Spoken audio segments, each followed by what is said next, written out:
자, 오늘은 우리 교회 설립 27주년을 기념하면서 감사하는 주일입니다.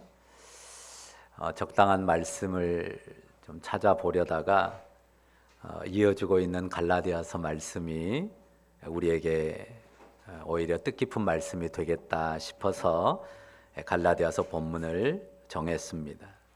자, 본문 1절 보시죠. 1절에 단호한 외침이 무엇입니까? 1절 같이 읽어볼까요? 같이 읽습니다.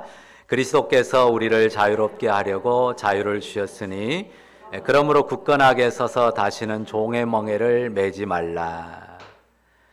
자, 그리스도께서 우리에게 주신 것은 무엇입니까? 자유입니다. 그리스도께서 우리에게 주신 것은 자유라고 선포합니다. 그리스도께서 우리를 자유롭게 하셨습니다. 자, 종의 멍에라고 나오는데요. 본문이 말하는 종의 멍에는 뭘까요? 종의 멍에를 다시는 매지 말라 그러는데요. 그리스도께서 벗겨주신 종의 멍에겠죠. 그러니까 다시 매지 말라는 건데요. 그리스도께서 벗겨주신 종의 멍에 여러 측면에 설명할 수 있지만 갈라디아서에서 말하는 내용은 율법의 멍에입니다. 갈라디아에 들어온 거짓 선생들이 자꾸 이 성도들에게 율법의 멍에를 지우려고 했거든요. 자, 멍에라고 하는 거 지금 우리 세상에서는 현실에서는 흔히 보기 쉽지 않죠. 이제 영상들 속에서 많이 보게 되는데요. 소나 말 그 등에 이렇게 씌워 놓은 막대입니다. 씌워 가지고 그 끈을 쟁기나 또 수레에 연결해서 쟁기질을 하거나 수레를 끌게 하는 거죠. 멍에를 왜 맵니까? 소나 말을 즐겁게 재밌게 뛰어놀게 하려고 멍에를 지웁니까? 아니잖아요. 즐거운 유희를 위해서나 잔치를 위해서 멍에를 지우는 게 아닙니다. 힘겨운 수고를 하도록 멍에를 매는 것입니다. 그게 멍에입니다. 자, 그리스도께서 우리에게 주신 것은 뭐라고요? 자유입니다. 그리스도 예수께서 십자가 피 흘림의 대속을 통해서 우리를 속량하셨어요. 우리를 죄의 종에서, 죄의 종으로 팔린 데서 건져주셨단 말이죠. 그러니까 죄의 종으로서 치러야 될 팔린 값을 그의 죽음으로 지불해 주셨기 때문에 우리가 더 이상 죄의 권세 아래 살지 않고 죄의 멍에를 지지 않습니다. 그게 달리 말하면 율법의 멍에가 우리를 묶는 그런 속박이 되지 못한다고 하는 것입니다. 그리스도를 믿는 우리, 그리고 그리스도 안에 있는 우리는 자유자입니다. 그리스도를 믿는 우리, 그리스도 안에 있는 우리는 자유자예요. 믿으십니까? 그러니 어떻게 하라고요? 1절 뒷부분을 다시 보실까요? 다시는 종의 멍에를 매지 말라 그래요. 다시는 종의 멍에를 매지 말라고 하는데 구체적인 내용은 아까도 말씀드린 것처럼 갈라디아에 들어온 어떤 사람들이 자꾸 믿는 성도들에게 할례를 받으라고 합니다. 율법의 할례를 받으라 했으니 할례를 받음으로 율법을 준수해야 된다고 하는 것입니다. 그러니까 2절에 말하죠. 보라, 나 바울은 너희에게 말하노니 너희가 만일 할례를 받으면 그리스도께서 너희와 너희에게 아무 유익이 없으리라. 자, 할례가 뭔지 아시죠? 우리가 흔히 포경수술로 알고 있는 이 남자 성기의 끝을 이 포피를 베어버리는 것을 말하거든요.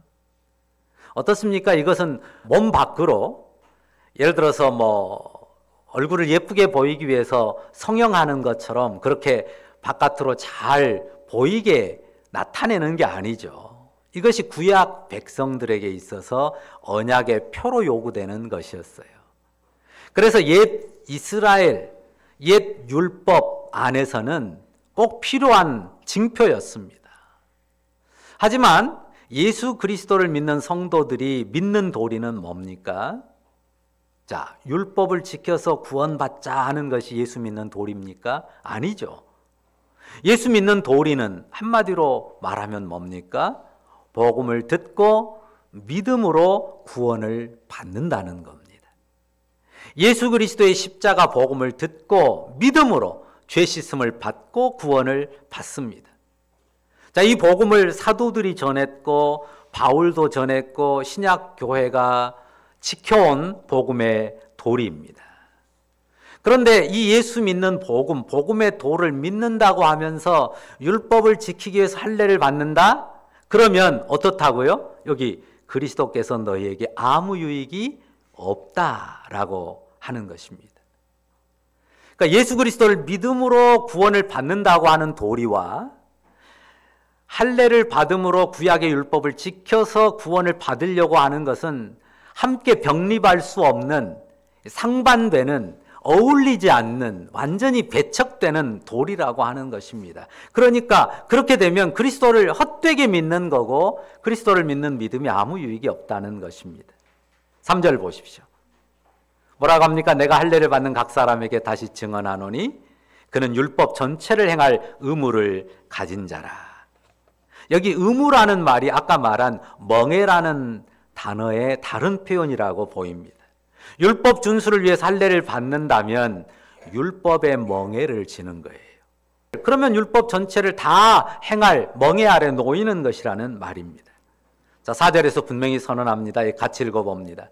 같이 읽습니다. 율법 안에서 의롭다함을 얻으려 하는 너희는 그리스도에게서 끊어지고 은혜에서 떨어진 자로다. 아주 단호하게 말하거든요. 병립할 수 없다. 예수 믿는 도와 율법을 준수함으로 구원 얻으려고 하는 그 가치는 상호 병존이 불가하다는 말입니다. 율법을 지켜서 율법의 요구를 행함으로 의롭다함을 얻으려 한다면 그리스도를 믿는다고 하는 도리는 무의미하다. 그리스도의 은혜를 저버리는 것과 같다라는 것입니다. 왜냐하면 그리스도를 믿는 복음의 도리는 율법의 멍에를 벗는 자유를 주는 것이기 때문입니다. 그러니 우리가 우리의 신앙을 잘 살펴야 됩니다. 1절. 자, 1절 다시 한번 읽겠습니다. 같이 읽습니다. 그리스도께서 우리를 자유롭게 하시려고 자유를 주셨으니 그러므로 굳건하게 서서 다시는 종의 멍에를 매지 말라. 여러분 한번 자신의 목 뒤를 한번 만져보십시오. 목 뒤에 뭐 멍에가 있습니까? 혹시 자신의 등과 목에 어떤 올려져 있는 멍에가 있지는 않습니까? 내 눈에 보이진 않고 손으로 만져지진 않을 텐데요. 그리스도께서 지우지 않은 멍에를 스스로 막 자기 어깨나 목에 올려놓고 그렇게 행하는 이들이 있습니다. 자기 혼자서 멍에를 매는 것도 안 될 텐데요. 혼자 매는 것만 아니라 자기도 매고 자기 가족이나 옆에 사람들도 자꾸 어깨에다가 등에다가 멍에를 지워주려고 하는 사람들이 있습니다. 자기 혼자 매기는 억울해서 그럴까요? 어떻든 종의 멍에를 지려고 또 지워주려고 애쓰는 그런 경우들이 꽤 많습니다. 그러니까요, 자기 자신의 등과 어깨는 물론 다른 사람의 등과 어깨에도 주님이 지우지 않는 멍에가 지워져 있지 않은지 살펴야 됩니다. 뭘 봐야 돼요? 종의 멍에를 벗었는지, 종의 멍에를 벗어가고 있는지를 살펴야 돼요. 어떻습니까? 나는 내 어깨에 내 등에 올려져 있던 무거운 종의 멍에를 벗어냈는가? 벗어내고 있는가? 그리고 내가 그리스도의 자유를, 그리스도께서 주신 자유를 누리는가? 누려가고 있는가? 이것을 살펴야 합니다. 5절 말씀 보십시오. 뭐라고 합니까? 우리가 무엇으로요? 성령으로. 무엇을 따라? 믿음을 따라. 무엇을 기다려요? 의의 소망을 기다립니다. 우리가 간절히 기다리는 것은 성령으로 믿음을 따라 의의 소망을 기다립니다. 율법의 행위를 좇는 게 아니에요. 여기 표현을 그대로 비슷하게 옮기면 율법의 행위를 따라 심판받을 때를 기다리는 게 아니에요.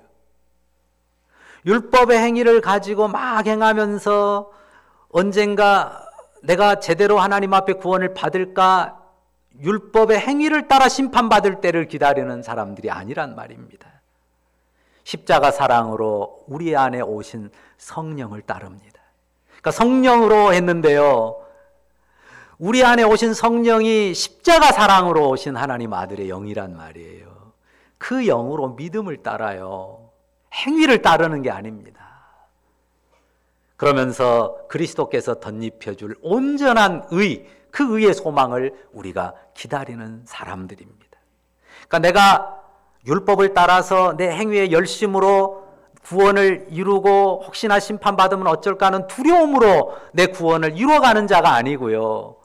십자가 사랑으로, 십자가 구원을 확증함으로 우리 안에 오신 성령을 따라서 믿음으로 그리스도께서 온전히 덧입혀 주실 그 의를 소망하며 살아간다고 하는 것입니다. 따라서 성도에게 정말 중요한 건 뭐예요? 6절 말씀 다 같이 읽어볼까요? 다 같이 읽습니다. 그리스도 예수 안에서는 할례나 무할례나 효력이 없으되 사랑으로서 역사하는 믿음뿐이니라. 그러니까 할례나 무할례는 효력이 없다. 그러니까 할례나 무할례는 중요한 게 아니래요. 할례를 받았거나 안 받았거나 그건 별로 소용이 없습니다. 소용이 있는 것, 효력이나 가치가 있는 것은 무엇입니까? 믿음뿐이에요. 여기 믿음뿐이라고 했죠. 오직 믿음입니다. 자, 할례를 받거나 받았을 수도 있고 안 받았을 수도 있어요. 마찬가지로 또 다른 어떤 율법의 요건을 갖췄을 수도 있고 이뤘을 수도 있고 율법의 요건을 못 갖추고 못 이뤘을 수도 있습니다. 그건 중요하지 않습니다. 그건 중요한 게 아니에요. 오직 무엇이요? 오직 믿음뿐입니다. 자, 우리가 얼른 눈에 보이는 것은 이 사람이 어떤 요건을 갖췄느냐, 어떤 모습을 이뤘느냐, 못 이뤘느냐, 이것밖에 안 되네? 이 사람은 이만큼이나 되네? 눈에 보인단 말이죠. 보여요. 그것을 평가할 수도 있고 어느 정도 평가도 됩니다. 그러나 그건 중요한 게 아니에요. 그게 우리 신앙의 중심이 아닙니다. 반드시 필요하고 정말 중요한 건 뭡니까? 믿음입니다. 믿음뿐이에요. 어떤 믿음입니까? 하나님을 경외하는 믿음이죠. 주 예수 그리스도를 의지하는 그의 구원을 신뢰하는 믿음입니다. 하나님 앞에 내가 죄인임을 인정하는, 그리고 하나님의 은혜와 사랑을 받았다고 하는, 확신하는 우리의 믿음입니다. 할례 받은 사람도 있어요. 안 받은 사람도 있습니다. 어쨌거나 오케이예요. 그건 중요하지 않습니다.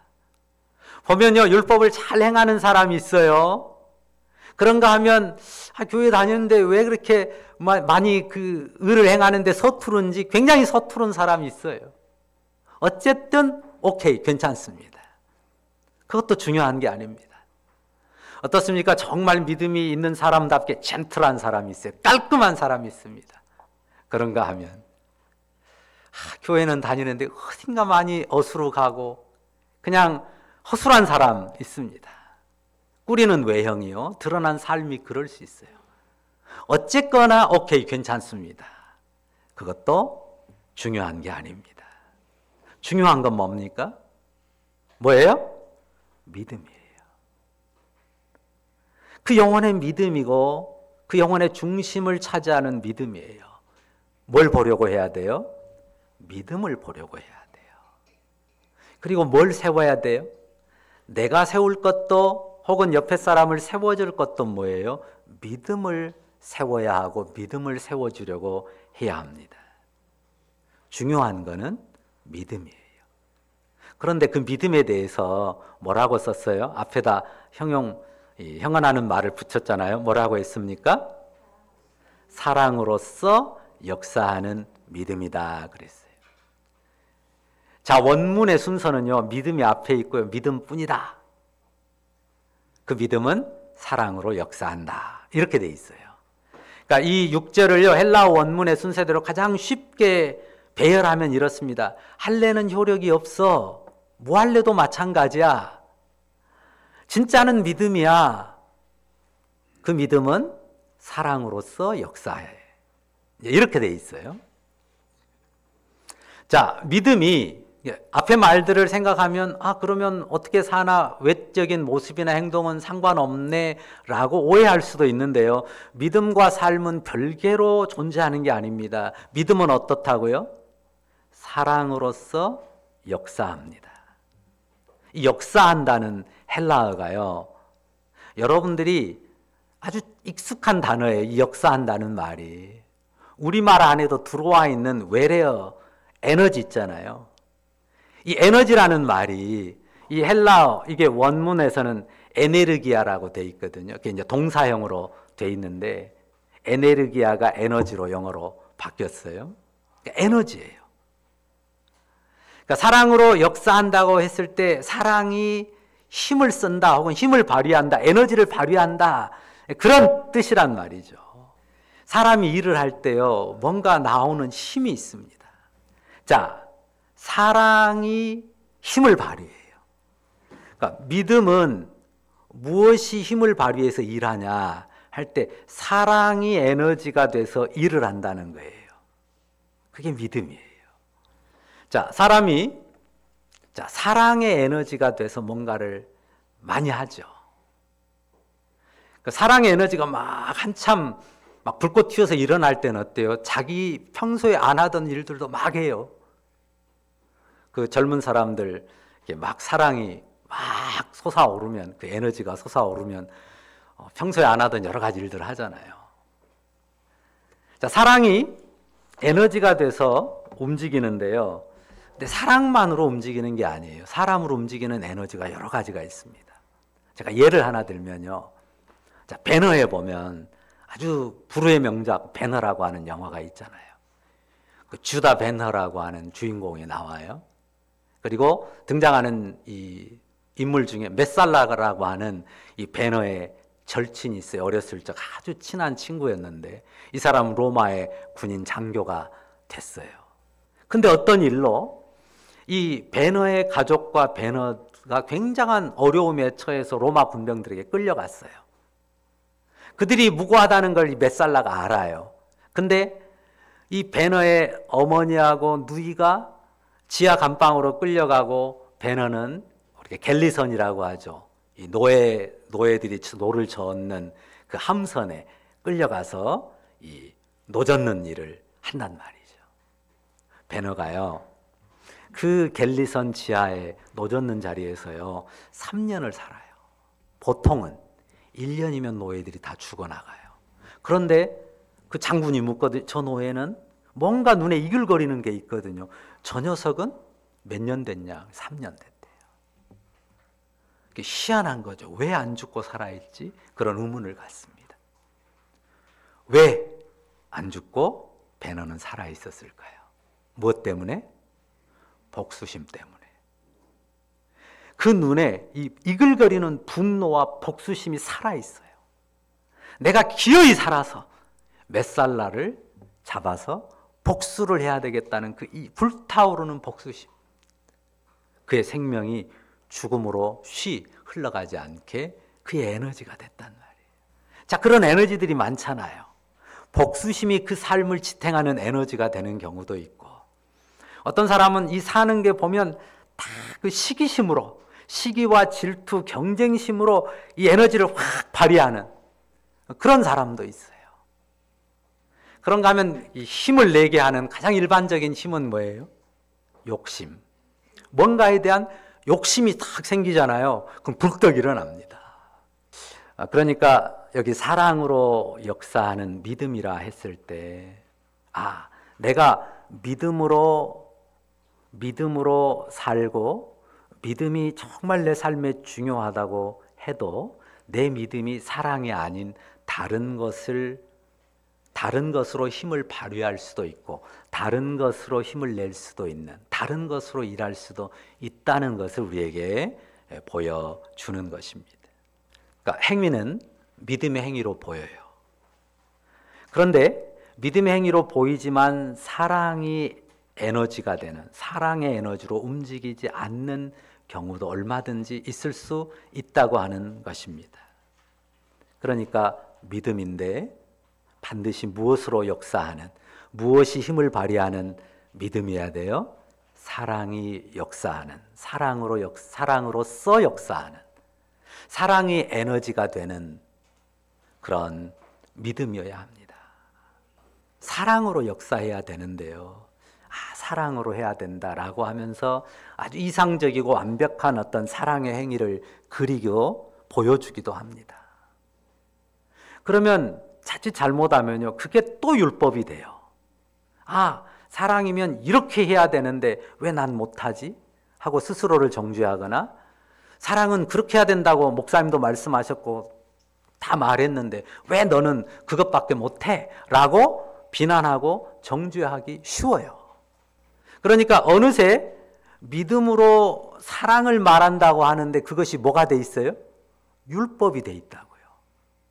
그걸 율법으로 만들어서 그 율법을 가지고 찌르고 자르고 정죄하는 그런 자리에 설 수 있는 것입니다. 그러니까 복음이고 믿음이고 믿음 안에 있는 사랑인데도 그것이 자칫 잘못하면 율법의 멍에로 순식간에 바뀔 수 있고, 그것으로 자기를 억누르는 멍에로 만들어버리거나 그것으로 다른 사람의 어깨에 무거운 멍에를 쥐어넣을 수도 있다고 하는 거예요. 잘 이해하셔야 돼요. 할래나 무할래나 아무 의미 없다, 아무 효력이 없다라고 했을 때, 또한 어떤 행위를 잘하든지 못하든지 그건 아무래도 괜찮다라고 했을 때, 믿음이 중요하다고 말했을 때 그 초점은 뭐냐면요, 그 진정한 믿음, 사랑으로서 역사하는 그 믿음을 살피도록, 그 믿음을 돌아보도록 우리에게 요청하는 말씀입니다. 그러니까 드러난 행위 분명히 귀하고 소중합니다. 그런데 드러난 행위 그 자체보다도 뭐가 더 중요하게 살펴져야 돼요? 중심에 있는 믿음, 그리고 그 믿음이 사랑으로 역사하는지를 집중해서 살펴야 한다는 것입니다. 믿음인지 아닌지, 믿음으로 하는 건지 다른 것으로 하는 건지, 사랑인지 사랑 아닌 다른 것으로 하는지 살피는 것입니다. 그러니까 행실을 내버린다는 게 아니에요. 행실도 세웁니다. 그러나 행실을 세우면서 그 행실을 세우는, 행위를 세우는 그 믿음을 더 세운단 말이죠. 그리고 그 믿음의 온전함은 사랑으로 역사하는 믿음이라고 하는 것입니다. 행실이 부족할 수도 있어요. 행위가 부족한 경우 많잖아요. 그래도 그 중심에 뭘 봐야 돼요? 믿음을 보고 믿음을 세우려고 하고 그 믿음 때문에 행위가 나오도록 해야 된다는 거예요. 그 믿음을 보고 믿음을 세우려고 하는데 그 믿음이 무엇으로 이어지도록 해야 된다고요? 사랑으로 역사하도록, 사랑의 힘을 발휘하도록, 사랑이 에너지를 발휘해서 일하도록 그렇게 되는지를 살피고 그렇게 나 자신을 세우고 또 다른 사람을 세워야 한다는 거예요. 근데 우리는 얼른 눈에 보인 것만 가지고 말하고 판단하고 그것만 가지고 행하기가 쉽다는 거죠. 행위 자체보다는 행위와 함께 믿음이 심기고 믿음이 성장하도록, 그 믿음이 사랑으로 역사하도록 해야 합니다. 사랑이 심기고 사랑으로 역사하는, 사랑으로서 역사하는 행위가 되기를 힘써 나가는 것입니다. 나 자신도, 우리 모두가, 다른 사람도 다 함께 그렇게 나가야 되는 것입니다. 그러니까 행위를 통해서 믿음을 살펴야 돼요. 행위 자체에 머무르지 않고 믿음을 살피고 그리고 믿음을 세워야 합니다. 그 믿음이 사랑으로 역사하도록 신앙의 중심을 잡아가는 것입니다. 늘 조심스럽게 말씀드리지만 복음의 도를 많이 들어 알수록 율법의 잣대는 이렇게 커집니다. 갈수록 기준이 높아져요. 복음을 많이 들을수록 많이 알수록. 그러잖아요. 정말 위대한 사랑, 놀라운 믿음의 헌신들 우리가 듣는단 말이에요. 성경의 예도 듣고 사람들의 예도 들어요. 자꾸 들으면 어떤 마음이 들어요? 그 멋진 모습, 그 아름다운 모습, 그 모습, 그런 내용들이 율법이 돼서 나를 보게 하죠. 비춰보면 어때요? 내가 한심스럽고 너무 많이 부족하죠. 근데 거기에 그치면 좋아요. 근데 거기서 꼭 또 누구를 봐요? 내 옆 사람은 더 안심스럽죠. 내 주변 사람들은 더 답답합니다. 그런 느낌이 점점 커지기 쉬워요. 그런 느낌 자체를 없앨 수는 없습니다. 그럴 때도 어디로 가야 돼요? 믿음, 그리스도 예수 안에서 그런 연약한 인생을 용납하시고 사랑으로 받으신 주님의 사랑에 대한 믿음으로 가야 되고, 그 믿음 안에서 나를 감동시키는 그 사랑이 내가 움직이는 나의 에너지가 되고 내가 살아가는 내 삶의 원동력이 되도록 그렇게 해야 될 것이라는 말씀입니다. 율법이 역사하는 공동체가 되지 않도록 조심해야 돼요. 자, 율법이 역사하는 내가 되지 않고 또 율법이 힘을 얻어서 역사하는 그런 공동체가 되지 않도록 방향성을 잘 점검해야 됩니다. 여러분을 움직이는 에너지는 무엇인 것 같습니까? 한 가지만은 아닐 텐데요. 사랑입니까? 아니면 다른 무엇입니까? 율법이 아니어야 되겠고요. 욕심이나 시기심이나 경쟁심도 아니어야 할 것입니다. 오직 사랑으로 역사하는 믿음 뿐이기를 바랍니다. 우리 교회가 또한 그 믿음으로 세워져 가는 교회이기를 바라고요. 그래서 포근한, 정말 따뜻한 분위기에 정말 예수님의 사랑이 넘쳐나는 그런 교회이면 좋겠습니다. 사랑으로 일하고 사랑의 힘을 발휘하고 키워가는 믿음의 사람이고 믿음의 공동체인 우리 모두, 그리고 우리 에람 교회이기를 간절히 바라고 축원합니다. 기도하십시다. 사랑의 주님, 감사합니다. 그리스도께서 우리에게 자유를 주셨음을 다시 한번 우리 영혼에 새기게 하시니 감사합니다. 우리가 율법의 멍에를 맨 죄와 율법의 종이 아니고 그리스도 안에서 자유자임을 믿습니다. 오직 믿음으로 행할 뿐이고 오직 믿음 안에서 살아갈 뿐인데, 그 믿음은 그리스도의 사랑을 믿는 믿음이기에 또한 사랑으로서 역사하는 믿음임을 우리로 알게 하시니 감사합니다. 그래서 자유가 방종일 수 없고 그리스도를 믿는 믿음, 그 믿음은 사랑으로 역사한다는 귀한 사실을 우리에게 말씀해 주셔서 감사합니다. 아버지여, 우리가 정말 우리의 삶의 에너지를 다른 것으로 하지 않고 오직 믿음과 사랑으로 하고 어떤 상황에서도 믿음의 중심과 사랑의 중심을 담아내고 세워가는 주의 성도들 다 되게 하여 주옵소서. 우리 에람 공동체의 27년을 지나 28년 이후의 걸음이 더욱 믿음과 사랑이 깊어지는 그런 여정이 되게 하여 주실 줄 믿습니다. 감사합니다. 예수님의 이름으로 기도합니다. 아멘.